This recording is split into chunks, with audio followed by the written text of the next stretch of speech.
Hello Sebastian Lucido 5 minute fresh start में आपका स्वागत है। मैं मत्ती 5 में हूँ और हम एक छोटी सीरीज जारी रख रहे हैं कुछ दिनों के लिए दुनिया में प्रकाश और फल बनने पर, लोगों को आपको देखने देने पर, लोगों को हमारे अंदर का अंतर देखने देने पर। क्योंकि अगर आप नहीं बदलते तो मुझे नहीं लगता कि आप बचाए गए हैं। हमें यीशु की छवि में ढलना चाहिए। ये एक बार में पूरा नहीं होता। ये सिर्फ प्रार्थना करना और मान लेना नहीं है कि आप बच गए हैं। ये जीवन जीना है, ये दुनिया के सामने जीवन जीना है। कोरिन्थियों की तुम्हें फल लाना चाहिए, यूहन्ना 15 में। तो यहाँ मत्ती 5:48 में लिखा है, परंतु मैं तुमसे कहता हूँ अपने शत्रुओं से प्रेम करो, जो तुम्हें शाप देते हैं उन्हें आशीर्वाद दो, जो तुमसे बैर रखते हैं उनके साथ भलाई करो, जो तुम्हारा दुरुपयोग करते हैं और तुम्हें सताते हैं उनके लिए प्रार्थना करो, ताकि तुम स्वर्ग में अपने पिता के पुत्र बन सको। क्योंकि वह अपनी धूप बुरे और अच्छे दोनों पर उगाता है, वह न्याय और अन्याय दोनों पर वर्षा करता है। क्योंकि यदि आप केवल उनसे प्रेम करते हैं जो आपसे प्रेम करते हैं, तो आपको क्या प्रतिफल मिलेगा? क्या कर वसूलने वाले भी ऐसा नहीं करते? यदि आप केवल अपने भाइयों का अभिवादन करते हैं तो आप दूसरों से अधिक क्या करते हैं? क्या कर वसूलने वाले भी ऐसा नहीं करते? इसलिए आप पूर्ण होंगे जैसे आपके स्वर्गीय पिता पूर्ण हैं। तो हम दुनिया के सामने परमेश्वर के वचन को जीते हैं ताकि वे हमें देखें, ताकि वे हमें नोटिस करें, है ना? और जब यीशु क्रूस पर थे, उन्होंने आत्मा का फल प्रदर्शित किया। सेनापति ने उद्धार पाया अन्य रोमन गार्ड्स के साथ, और वह चोर भी जिसने पहले उनके खिलाफ बोला था। यीशु ने कोई चमत्कार नहीं किया, कोई महान उपदेश नहीं दिया। उन्होंने इस उपदेश को दुनिया के सामने जिया।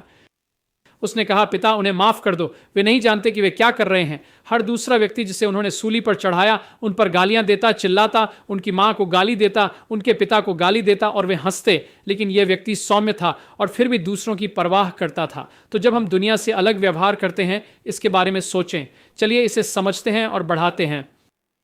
मैं तुमसे कहता हूं, अपने दुश्मनों से प्यार करो। कौन ऐसा करता है? कौन अपने दुश्मनों से प्यार करता है? यीशु ने किया और हमें भी ऐसा करना चाहिए। जो तुम्हें शाप देते हैं उन्हें आशीर्वाद दो। जब कोई तुम्हें शाप देता है तो सबसे पहले तुम क्या सोचते हो? कि क्या आप सोचते हैं चलो मैं भी बदला दूं? क्या आप बदला लेने के बारे में सोचते हैं?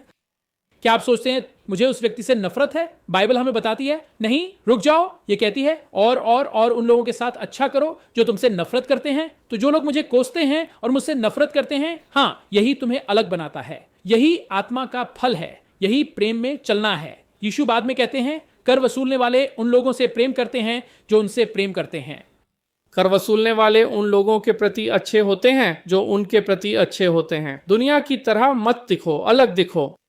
अपनी रोशनी चमकने दो, अपने फल को लोगों के सामने चमकने दो। यह कहता है, उनके लिए प्रार्थना करो जो तुम्हारा दुरुपयोग करते हैं और तुम्हारा उत्पीड़न करते हैं। खैर, वे यीशु के हाथों और पैरों में कीलें ठोक रहे थे और उन्होंने उन्हें शाप नहीं दिया, उन्होंने उनके लिए प्रार्थना की। हमें अपनी दृष्टिकोण बदलने की जरूरत है।